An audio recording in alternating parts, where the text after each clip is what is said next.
আপনার আভিজাত্যের প্রতীক, আপনার রুচির প্রতীক। এটা বলে কতটুকু পর্দা, সেক্ষেত্রে আমি দুইটা মত উল্লেখ করেছিলাম। মত নাম্বার 1, সারা শরীর ঢেকে রাখবে, ফেসটা খোলা রাখবে, হাত খোলা রাখবে, এটা একটা মত। আরেকটা মত, সব ঢেকে রাখতে হবে, শুধু চোখ খোলা, তাই না? দুইটা মত উল্লেখ করে আমি বলেছিলাম যে এটা হচ্ছে রুকসাত আর এটা হচ্ছে আজিমাত। আমি এও বলেছি যে এর চেয়ে শ্রেষ্ঠ পর্দার হতে পারে না, শুধু চোখ খোলা, সব ঢেকে রাখতে হবে, এটা শ্রেষ্ঠ পর্দা, এর চেয়ে ভালো পর্দার হতে পারে না। আমি নিজেও সাজেস্ট করি এটা, যে শুধু চোখ খোলা থাকবে।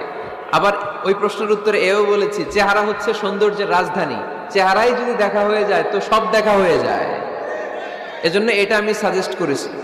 তারপরে এরা আমারে ধাক্কাইতে ধাক্কাইতে ওই মতের দিকে নিতে চায়, আছে না নাই?